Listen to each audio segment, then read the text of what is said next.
Harihar Swamiji.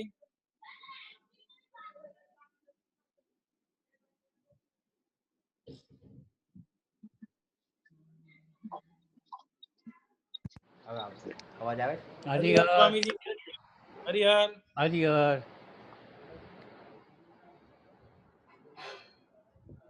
Harihar Swamiji. Harihar Harihar. Time period પૂરો થઈ જાય ને એટલે ઈ કપાઈ ગયો સ્વામીજી. હા એટલે સંતોષ નો થયો.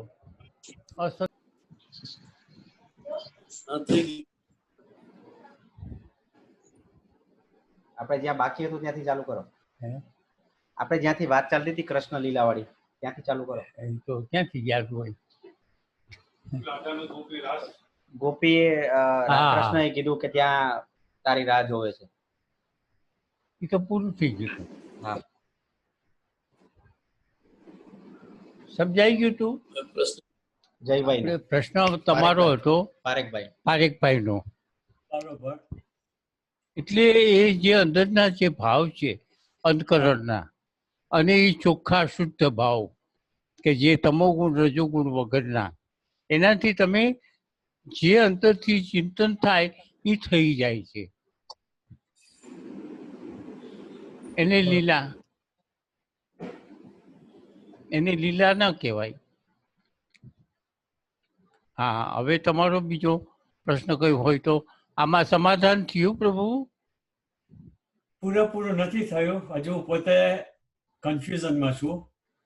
હા, એનું કારણ એ છે કે આપણે જે કહેવામાં આવે છે કે આ જે સત્ય, એની પાછળનું જે સત્ય, જે રહસ્ય, જે માણસોને સમજાવવું જોઈએ, એ કેમ કહેવામાં નથી આવતું ગીતામાં? ફરી વાત પાછા બોલો ને. પાછા આ લીલાનું જે રહસ્ય તમે સમજાવ્યું કે ભાઈ આત્મા મળે છે કે એ, તો એ રીતે કેમ સમજાવવામાં આવતું નથી? તમે જે સમજાવ્યું એવી રીતે બીજા કોઈ પુસ્તકોમાં કેમ સમજાવવામાં નથી આવતું, એમનો સવાલ છે. સમજ્યા વગરના ખાસ તો વાત એ છે પ્રભુ કે બ્રહ્મનિષ્ઠ થયું હોય એણે જે પુસ્તક લખ્યું હોય એ જ વાંચવું. એટલે તમે એમ કહો છો કે એમ સમજાવતા નથી. હવે એ બ્રહ્મનિષ્ઠનું પુસ્તક ન હોય અથવા તો એની સમજાવવાની પદ્ધતિ જુદી હોય તો તમને ન સમજાય. બાકી ખરેખર બ્રહ્મનિષ્ઠ થયા હોય એ ગમે ત્યાં હોય, દિલ્હીમાંથી હોય, બીજો કન્યાકુમારીમાંથી હોય કે કોઈ પણ જગ્યાએથી હોય, બ્રહ્મનિષ્ઠ નહીં બધાનું કહેવાનું એક જ થાય છે. 200 વર્ષ પહેલા થયો હોય કે કોઈ આજે થયું હોય, બ્રહ્મનિષ્ઠનું કહેવાનું એક જ થાય. એ માટે જ એ સત્ય છે. બરોબર.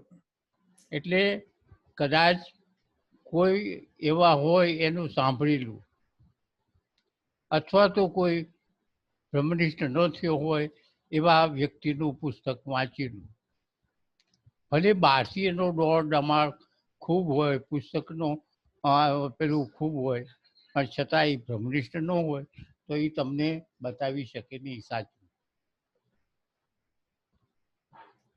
પુસ્તક તો બ્રહ્મનિષ્ઠનું જ વાંચવું, ગુરુ બ્રહ્મનિષ્ઠ જ કરવો, તો જ તમને સાચું માર્ગદર્શન મળે. બાકી સાચું માર્ગદર્શન ખોટા હોય સાચું એનું નહીં મળે. બરોબર. બરોબર. બસ.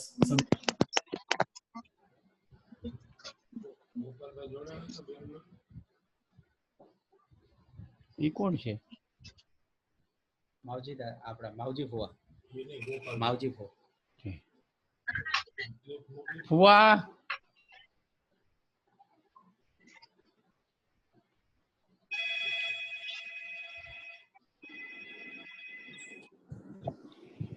સ્વામીજી, હા, પપ્પાનો એવો પ્રશ્ન છે કે શુદ્ધ વૈરાગ્ય કેવી રીતે આપણે કેળવી શકીએ, અને જગત પ્રત્યેની આ જે રાગ છે કે દીકરા તરીકેનું કે પૌત્ર તરીકેનું, ધંધાનું, આ બધું જે રાગ ઉત્પન્ન થયા છે એમાંથી એક નિષ્ઠ વૈરાગ્ય કેવી રીતે, શુદ્ધ વૈરાગ્ય કેવી રીતે લાવવો અને વૈરાગ્યનો સાચો અર્થ શું છે એ એમને સમજવું છે. હા, સમજાવું. રાગ નું વિરુદ્ધ વૈરાગ્ય, રાગનું વિરુદ્ધ વૈરાગ્ય. સમજ્યા ગંગારામભાઈ? હવે રાગ વૈરાગ્ય છે ને એ વ્યક્તિગત નહીં આવે.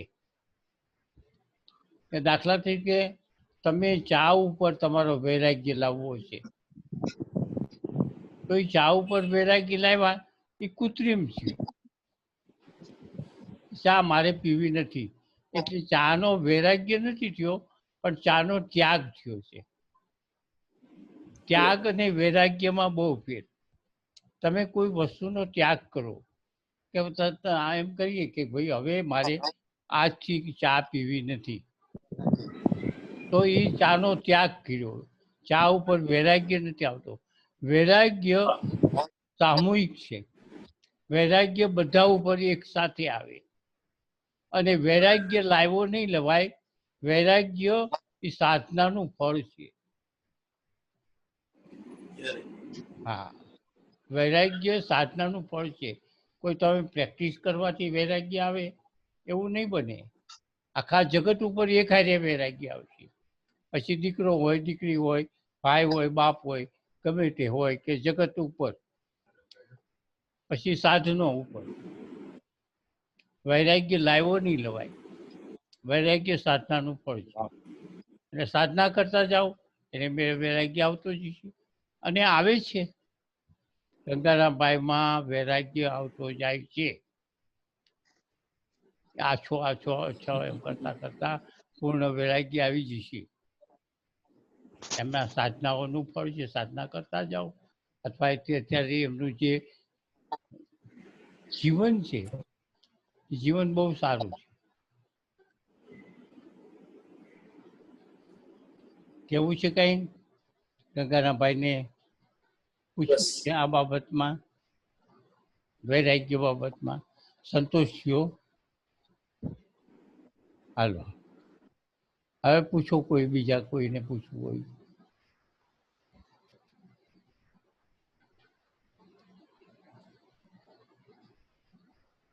આ શું છે? આ નીચે હર્ષાબેન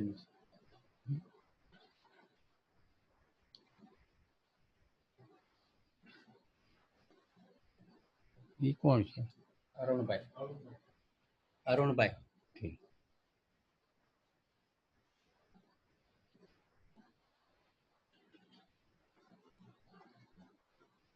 આવો અને જાઓ ની અંદર હલચલ કરો, એ પણ મારી એકાગ્રતાનું વિઘ્ન છે. તમે અંદર અવાજ નહોતો આવતો. હે અવાજ નહોતો આવતો. હા. અવાજ નહોતો આવતો. અવાજ નહોતો આવતો. શું કે છે? અવાજ નહોતો આવતો. નહોતો આવતો. હવે આવે છે? હા. હવે છે ને, તમે અત્યારે તમારા કેમેરાની સામે બેઠા છો કે મોબાઈલની સામે બેઠા છો, એમાં સત્સંગ ચાલે એટલો ટાઈમ પણ તમે તમારામાં સ્થિરતા નથી.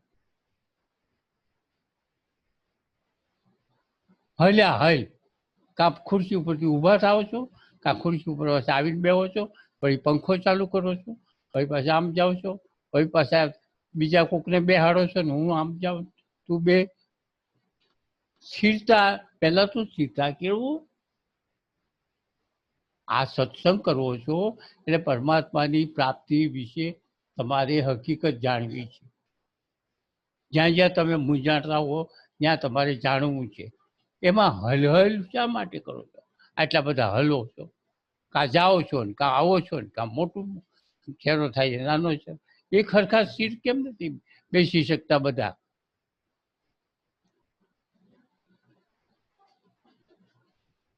પછી પ્રશ્ન પૂછો, ધ્યાનથી સાંભળો, કે પછી આ શોખને ખાતર બધા આવ્યા છો?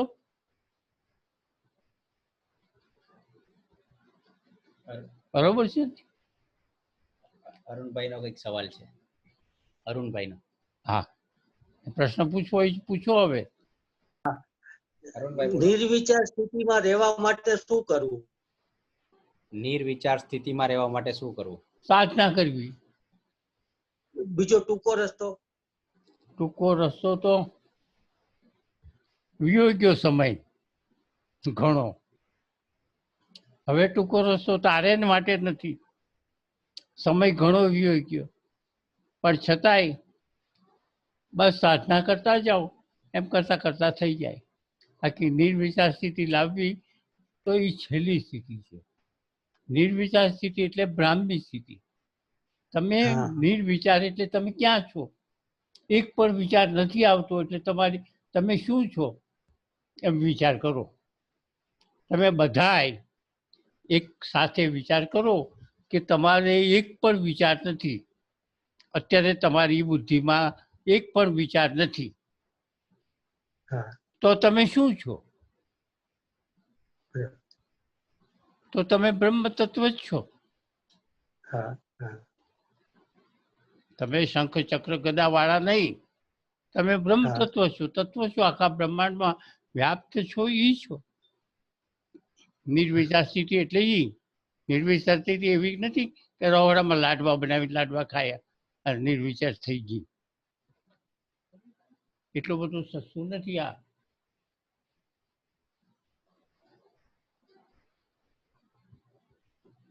હરિહર બોલો બોલો. હરિહર. હરિહર બસ. હા. કે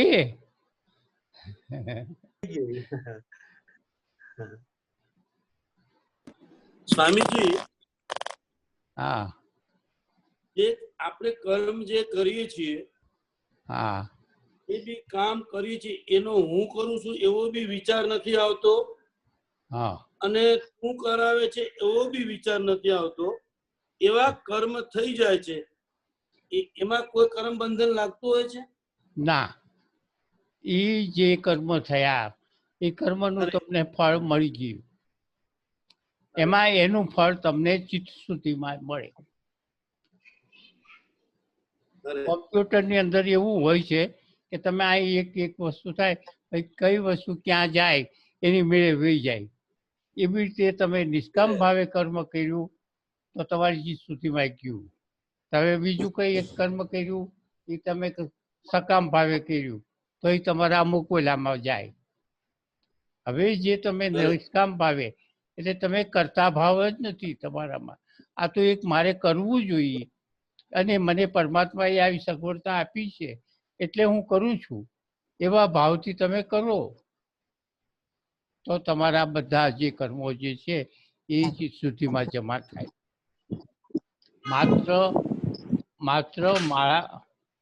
માત્ર માળા કરવાથી જ ચિત્ત શુદ્ધિ થાય એવું નથી. તમે અંદરથી સકામ નિષ્કામ ભાવે તમે દાન કરો, પુણ્ય કરો, યજ્ઞ કરો, સેવા કરો, કોઈ સાધુની સેવા કરો તો તમને નિષ્કામ ભાવે થતું હોય તો તમને એનું પુણ્ય તમને સીધું જમા થઈ જાય ચિત્ત શુદ્ધિમાં. પણ ફળની ઈચ્છા રાખીને કરતા હો, માત્ર ફળ એટલે મને આમ મળે એમ નહીં. સૂક્ષ્મ, બહુ જ અતિ સૂક્ષ્મ. મારા કોક વખાણ કરે તો કેવું સારું. હવે આટલું જ કોઈ કીધું અને આખા આવી ઈચ્છા રાખી એટલે એ કરવાનું ફળ તમારું ગયું. અઘરું છે. 10 વર્ષ કરો તો એનું ફળ નથી મળતું. હાલો વાત કરો બીજા.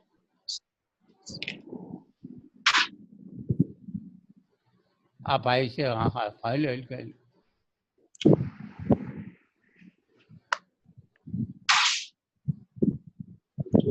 એટલે મોબાઈલમાં જોઈએ ને સ્વામીજી, બધા તો હાથમાં મોબાઈલ પકડેલો હોય ને એ ક્યાંક એક જગ્યાએ મોબાઈલને સ્થિર રાખીને બેસવું પડશે.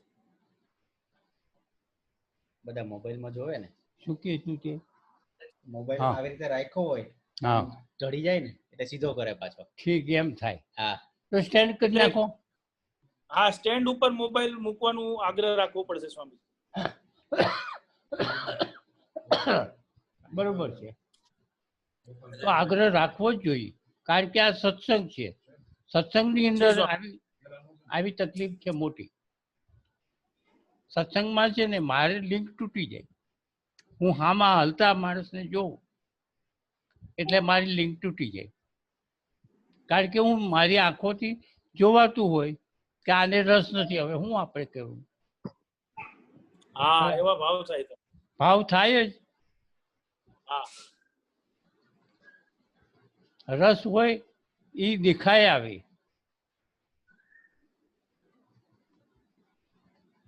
માવજી ફુવા. કોણ? ફુવા. ફુવા. હરિહર હરિહર, તમે તો કઈક હરિહર હરિહર તમે બોલો કાંઈક. સાંભળીએ છીએ સ્વામીજી. હા, બોલો કઈક પ્રશ્ન એટલે કરો. આ જો આ રજા હતી ને અત્યારે આ ઓલામાં, એટલે રામાયણ બનાવી છે. મારા 2 છોકરાઓ ને 3 પોતરાએ બનાવી છે. તમે લિંક મોકલી છે. એમ સરસ. હા, સરસ. રામાયણ બનાવી છે નાનકડી, એ ટાઈમ પાસ માટે સ્વામીજી છે. બરોબર તમે બરાબર છે સ્વામીજી. બરોબર. હવે ગોપાલભાઈ કઈક પ્રશ્ન પૂછતા નથી. ગોપાલભાઈ. હા સ્વામીજી, પ્રણામ સ્વામીજી. હરિહર હરિહર, હરિહર. કઈક પ્રશ્ન પૂછો. મારા પ્રશ્નો મનમાં ઉઠે છે ને, એ પ્રશ્નનો બીજા પૂછી લે છે ને જવાબ મને મળી જાય છે. આમ એમ? બીજાના પૂછવાથી જ મને જવાબ મળી જાય છે. ઓહો, સરસ સરસ. સમજાય ને? અમુક પ્રશ્નો ઉઠતા હોય, પણ એક હા. વસ્તુ છે હા કે પૂછીએ, સાંભળીએ, વાંચીએ, બધું ગમે એટલું કરીએ, હા. પણ જીવનમાં જ્યાં સુધી ઉતરતું નથી પૂરેપૂરું, ત્યાં સુધી એ બધું અધૂરું છે. કારણ કે આપણી વાણી, વર્તન, વિચાર બધામાં શુદ્ધતા આવે ત્યારે એની અંદર આગળ વધી શકાય. બહુ ઉત્તમમાં ઉત્તમ, બધાને સાંભળે એવી વાત કરી તમે. કારણ કે જે જીવનમાં નથી અને એવી મોટી મોટી વાતો કરવી છે, એ એટલે કઈ એના કામ, પ્રયત્નો ચાલુ છે. એ કઈ કામની નથી. વાંચેલું હું ઘણી વખત લખું છું સવારમાં, જે મારા મેસેજ જાય છે ને એમાં વાંચેલું તમને કામ નહીં આવે, સાંભળેલું તમને કામ નહીં આવે, તમારા જીવનમાં ઉતરેલું કામ આવશે. સાચું. બરાબર છે? એટલે જે તમે કહો છો એ બરાબર જ છે. અને બીજી વાત એ છે કે અગાઉથી જો તમે જ્ઞાન પ્રાપ્ત કરી લીધું હોય, પુસ્તકમાંથી, ગુરુ પાસેથી, અથવા કોઈક સાંભળેલું જ્ઞાન, કથા વાર્તાઓમાંથી, અને પછી હવે તમે સાધના કરવા બેસશો, એટલે કોલેજમાં ગયા પછી તમે પહેલા ધોરણમાં બેસવા જેવી વાત છે, નહીં થાય. કારણ કે તમને એમ થાય કે હું તો મોટો શુદ્ધ બ્રહ્મનિષ્ઠ થઈ ગયો છું, કારણ કે સાંભળેલું છે. પછી તમારા વર્તનમાં બિલકુલ નહીં હોય, ઉલટાનું બગડે. જે હોય એના કરતાં બગડે. એના કરતાં અત્યારે જે સ્થિતિ છે સારી છે, અને તમે સાધારણથી શરૂઆતથી માળાનો જપ કરો, દાન કરો, જેવી સ્થિતિ છે એ જે પરિસ્થિતિ છે એ પરિસ્થિતિમાં રહ્યો, અને એ પરિસ્થિતિમાં તમારી સગવડ પ્રમાણે તમે સાધનાઓ કરો. કાલે મેં પરમથી કીધું કે સાધના એટલે એક જ માળા કરવી એનું નામ સાધના નથી. તમે એક દર્દીની સેવા કરીને એ તમારી સાધના થઈ ગઈ. તમે એક માણસ, આંતળો માણસ છે, એને એક જગ્યાએથી બીજી જગ્યાએ મૂકી આવ્યા, તમારી સાધના થઈ ગઈ. તમે દવાખાનામાં બધા દર્દીઓને ફ્રૂટ આપ્યું તો તમારી સાધના થઈ ગઈ. એટલે સાધનાને બહુ સંકુચિતથી ન જુઓ. આખા સંસારમાં તમારી જે પ્રવૃત્તિ છે એ સાધના જ છે, જો તમે નિષ્કામ ભાવે કરો તો. સંસારની અંદર તમારો પગાર આવતો હોય, પૈસા આવતા હોય, ત્યાં તમારા ઘરનાને આપતા હોય, અને વ્યવસાય કરતા હોય, જે વાપરતા હોય, એ સાધના છે. પણ તમે હું આ બધાને ગધરાવું છું, હું બધાને સાચવું છું, અમારા પૈસાથી હું બધાને સાચું છું, તોય મારી કોઈ કદર નથી. હું મા બાપને સાચવું છું. હું આ ઘરે એક બીજી વાત બહુ સરસ આવી. તમે શું કહેશો? બા મારા ઘરે છે, પપ્પા મારા ઘરે છે. કેટલું ખરાબ આ વાક્ય છે. પપ્પાને હું સાચવું છું, પપ્પા મારા ઘરે છે. તદ્દન બહુ પપ્પાનું અપમાન છે, મમ્મીનું અપમાન છે. તમે એમ કેમ કહેતા નથી કે મમ્મીને ઘરે અમે છીએ? તમે એમ કેમ કહેતા નથી કે પપ્પાને ઘરે અમે છીએ? તમે પપ્પાને ઘરે નાના મોટા થયા, ભણ્યા ગણ્યા, અને પછી મમ્મી મારા ઘરે છે. ક્યારથી આ શબ્દ આવ્યો? ક્યારથી શબ્દનો ઉમેરો થયો? અને હવે તમારે ભગવાન જોઈશે? વાણી વર્તન બધામાં આપણામાં હોય એવું હોવું જોઈએ, શુદ્ધતા. કોઈ દિવસ વિચાર કર્યો છે? જાણે પોતે ગૌરવ લેતો હોય, હું માને સાચવું છું, હું મારી માને સાચવું છું. એ જે બોલ્યો એ કેટલું ખોટું બોલ્યો અને કેટલું ખરાબ બોલ્યો. હું મારી માને ઘરે છું, તમે તમારા મા બાપને ઘરે છો. તમે કમાણી કરીને લાવ્યા, તમે ઘર તમે લીધું, ભલે લીધું. તમારા મા બાપ જીવે છે ત્યાં સુધી તમે તમારા મા બાપને ઘરે જ છો. તમે ભણ્યા ગણ્યા પરણ્યા ત્યાં સુધી તમે તમારા મા બાપને ઘરે હતા, અને પરણ્યા એટલે હવે તમે મા બાપને તમારે આશરે છે એવું તમે બોલો છો. મા બાપ અમારા આશરે છે એવું તમે બોલો છો. કેટલું ખોટું છે. એટલે આવી જે શુદ્ધતા જીવનમાં હોય તો કાંઈ સાધના કરવાની જરૂર નથી. સંસારમાં રહીને આ સાધના થાય, પણ અંદરથી ચોખ્ખું નથી. રજોગુણ અને તમોગુણ એટલો બધો ભયંકર છે, ફેણ કાઢીને બેઠા છે બધા. પોતાની પ્રશંસા કેમ થાય એ પ્રશંસા ઉપર જ અવલંબે છે. પ્રશંસા ક્યાં થાય, કેવી રીતે થાય, બસ. હાલો, હરિહર બોલો. હવે કોઈને પૂછવું હોય તો.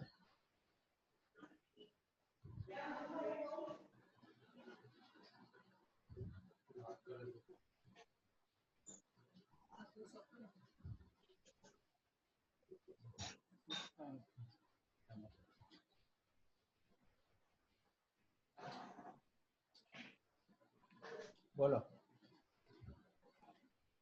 હા, કોણ છે?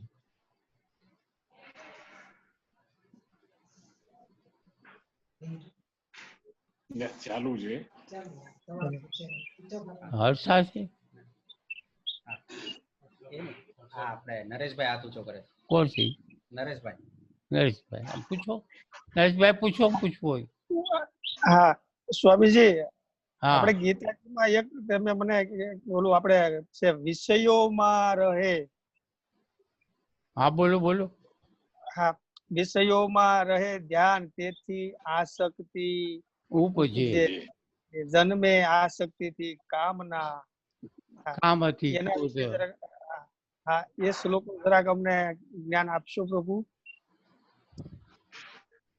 એનું માર્ગદર્શન. હા, એમાં શું છે, ભગવાને એ શ્લોકની અંદર તમોગુણ, રજોગુણ, સત્વગુણ શું કામ કરે છે અંદર સૂક્ષ્મ રીતે તમારામાં.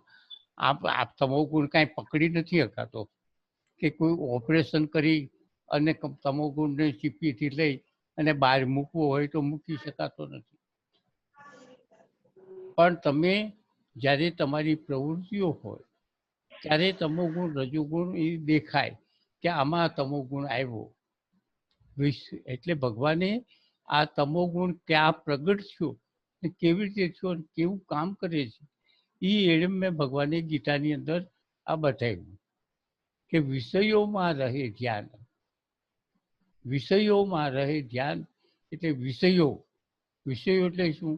કે તમારી સામે ભોગવાના વિષયો સામે પડ્યા છે, દાખલા તરીકે કેરી પડી છે, ગુલાબજાંબુ પડ્યા છે, અથવા તો તમારી પાસે ગાડી છે, કે જે કંઈક સાધનો છે તમારા ભોગ્ય સાધનો, એ બધો ભોગ્ય સાધનો સામે છે, એમાંથી તમને વિષયોમાં રહે ધ્યાન, એટલે તમને ગુલાબજાંબુ ઉપર ધ્યાન ગયું.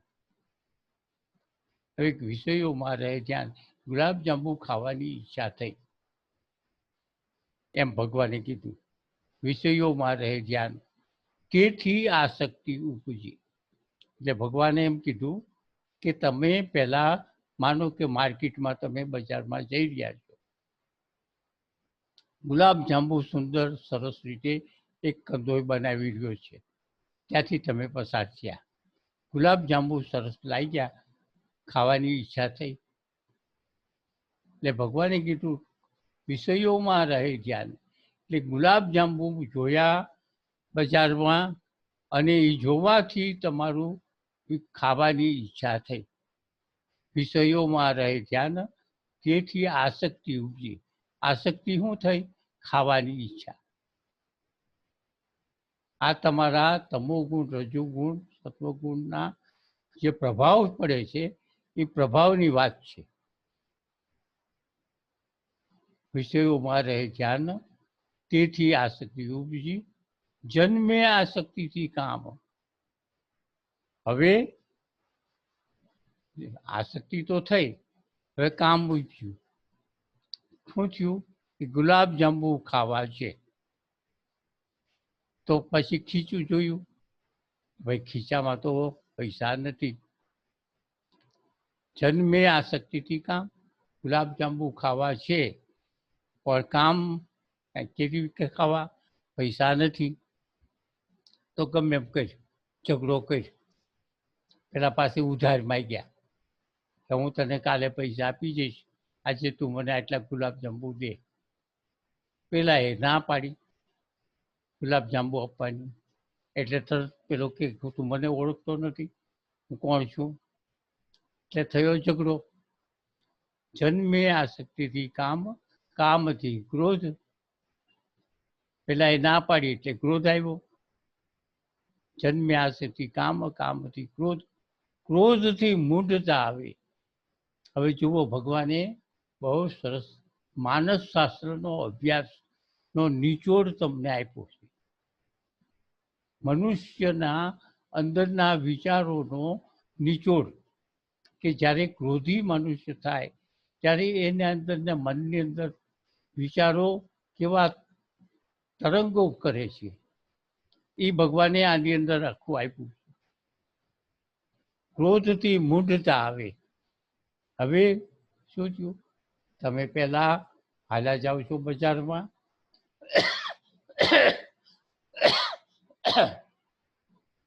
બજારમાં ચાલ્યા જાઓ છો, સરસ મજાના ગુલાબજાંબુ જોયા, ખાવાની ઈચ્છા થઈ. ખાવાની ઈચ્છા થઈ એટલે તમે માંગ્યા. આ બધા તમોગુણ રજોગુણના જ કામ છે. માંગ્યા એટલે પેલા એ ના પાડી, ના પાડી એટલે ક્રોધ આવ્યો. હવે ક્રોધથી મૂઢતા આવે. ક્રોધથી મૂઢતા ક્યારે આવે? મૂઢતા એટલે શું? મૂઢતા એટલે હવે શું પરિણામ આવશે? મારે ગુલાબજાંબુ ખાવા છે, ચોરીને ખાવ, ઝઘડો કરીને ખાવ, એમને લઈ લઉં. મૂઢતા. મૂઢતા એટલે હવે હું આખું પગલું ભરીશ, હવે ભવિષ્યમાં જે હું પગલું ભરીશ એનું પરિણામ શું આવશે એવો વિચાર ન થાય, હવે એનું નામ મૂઢતા. ક્રોધનું ઉપર, ક્રોધની ઉપર મૂઢતાની સ્થિતિ છે. હજી ક્રોધ હારો, પણ ક્રોધથી પરાકાષ્ઠા જાય ત્યારે મૂઢતા આવે, અને ખૂન થઈ જાય, ખરાબી થઈ જાય, જે કંઈક ખોટું થાય છે ને એ મૂઢતા અવસ્થામાં થાય છે. અને પછી પાછો પસ્તાય, પછી રોવે કે આ ખોટું થઈ ગયું, એટલે મૂઢતા આવે. મૂઢતા સ્મૃતિને હરે. હવે જુઓ, ભગવાને શું કીધું? મૂઢતા હોય, મૂઢતા અવસ્થામાં સ્મૃતિને હરે. સુસ્મૃતિ એટલે પરિણામ. મૂઢતા પરિણામ શું આવશે? સ્મૃતિને હરે. એટલી બધી ચોખ્ખી વાત કરી કે મૂઢતા સ્મૃતિને હરે, સ્મૃતિ લોભે બુદ્ધિનાશી સર્વનાશ. કારણ કે તમારી અત્યારે આવી અવસ્થામાં બુદ્ધિ કાંઈ કામ કરતી નથી. બુદ્ધિ જ તમને પરમાત્માની પ્રાપ્તિ કરાવે છે, બુદ્ધિ તમને સંસારમાં સારી રીતે રખાવે છે. પણ જ્યારે આવી સ્થિતિમાં હોય ત્યારે બુદ્ધિ બિચારી એક કોર બેસી જાય છે. એટલે જ એને કીધું મૂઢતા. મૂઢતા સ્મૃતિને હરે. સ્મૃતિ એટલે તમારી યાદદાસ્તને ભરી જાય. એટલે ગમે એટલો મોટો માણસ હોય, ગમે એટલો ભણેલો ગણેલો હોય, ગમે એટલો સારો હોય, પણ ક્રોધ આવ્યો અને ક્રોધની પરાકાષ્ઠા ગઈ ત્યારે એની સ્મૃતિને હરે, મૂઢતા આવે. અને પછી ભગવાને કીધું છે છેલ્લે, બુદ્ધિ લોભે બુદ્ધિનાશ, બુદ્ધિનાશે સર્વનાશ. ત્યારે સર્વનાશ એટલે એનો નાશ નથી થતો, પણ એ પશુ સમાન ગણાય. એટલો ટાઈમ પૂરતો. હા, કોને પૂછ્યું તું આ મને? 5 મિનિટ છે. 5 મિનિટ છે. હવે 5 મિનિટ છે. જેને જે પૂછવું હોય પૂછો. અત્યારે મજા આવે છે ખૂબ. બધા સ્થિર છે, ખૂબ જ છે. શાંતિથી સાંભળો છો. બોલો, હવે કઈ પૂછો. મગનભાઈ બી આવી ગયા છે? મગનભાઈ છે.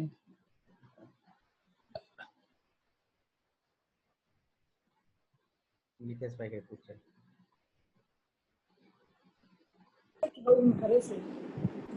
સુરત છે, બેંગ્લોર છે, ચેન્નઈ છે.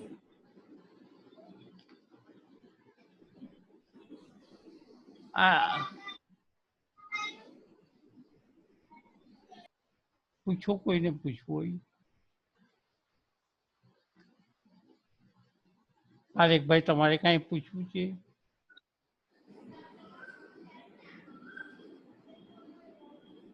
હું કાલે પૂછીશ. 5 મિનિટમાં બધા જવાબો મળી રહેશે નહીં, એટલે કાલે શાંતિથી આપણે વાત કરીશું. ભલે ભલે ભલે, બહુ સરસ. લખીને લાવો ને, ભલે તમારી પાસે હોય એટલે લખીને લાવો, એટલે વાંચો, હું સાંભળું અને તમને જવાબ આપી શકું શાંતિથી. હા, સ્વામી લખેલા જ છે. હા, તો બોલ ને ભાઈ. એકાદો પૂછાય. પપ્પાનો પ્રશ્ન તો પૂછાઈ ગયો સ્વામી. હા, બોલો બોલો. હા, એટલે આમાં જે પ્રશ્નો સવારે જે જપમાં બેસે ત્યારે લખી જ લે છે, એટલે તમે કીધું એ પ્રમાણે પુસ્તકમાં નોંધાઈ જાય છે, અને જે કાંઈ તકલીફોનું કાંઈક એ દિવસમાં પડ્યું હોય એ તમારા મારફત બધો સંતોષ થઈ જાય સ્વામી. બરોબર. અને નહીં તો તમે છેલ્લે ઉપસંહાર તરીકે છેલ્લે 5 કે 10 મિનિટ તમે તમારી જાતે અમને ગાઈડન્સ આપો કે જે અમે દરરોજ જીવનમાં મૂકી શકીએ એવો સંદેશ આપો. સંદેશો આપો તમારો. 5 મિનિટ છેલ્લે છે તેમ તમારા તરફથી કંઈક સંદેશો આપો કે જે જીવનમાં અમે મૂકી શકીએ. જીવનમાં મૂકી શકે એવો. જીવનમાં મૂકી શકાય એવો સતત સમરણ. સતત સમરણ. હવે તમે જે સમરણ કરો છો અને તમે ઘરના કામ, પ્રવૃત્તિઓ, બીજા ધંધાદારી, એ બધું ચાલુ રહે અને છતાં સમરણ ચાલુ રહે એવી સ્થિતિ લાવો. જેમ સાયકલ ચલાવતા હો અને તમારી બાજુમાં તમારો મિત્ર સાયકલ ચલાવતો હોય, હવે સાયકલ ચલાવવામાં કેટલું બધું ધ્યાન રાખવું પડે, છતાંય તમે તમારા મિત્રની સાથે બહુ સરસ વ્યવસ્થિત વાત કરો છો. જો આવી સ્થિતિ તમે કરવી શકતા હો તો તમે બીજી પ્રવૃત્તિઓ ચાલુમાં તમે પરમાત્મા ઉપર સ્થિરતા કેમ નથી લાવી શકતા? એ લાવવું એ તમારે માટે જરૂરી છે. જેવી રીતે સાયકલ ચલાવતા સાથેના મિત્રની સાથે સરસ મજાની વાત, મુદ્દાની વાત કરી શકતા હો, ને ગાડીનું ડ્રાઇવિંગ કરવા કરતાં સાયકલ વધારે જોખમી છે. ગાડીના ડ્રાઇવિંગ કરવા કરતાંય છતાં તમે સાયકલ ચાલુ જ સાયકલમાં તમે વાતચીત તમારા મિત્રને બહુ વ્યવસ્થિત કરી શકો છો. એવી રીતે તમે પરમાત્માનું ધ્યાન રાખો, એમાં ધ્યાન રાખો અને તમે સંસારના બધા તમારા કામ છે કરો અને થાય વ્યવસ્થિત થાય એ હકીકત છે. જેવી રીતે આ થાય છે તો આ કેમ ન થાય? કારણ કે આમાં પ્રેક્ટિસ નથી, પેલામાં પ્રેક્ટિસ છે. વાત આટલી જ છે. હવે પ્રેક્ટિસ કરો તો થઈ જશે. બરોબર છે પારેખભાઈ? એટલે અત્યારે તો શું છે, શરૂઆત તો અઘરી લાગશે પણ ધીમે ધીમે ધીમે પ્રેક્ટિસ વધશે એટલે થશે.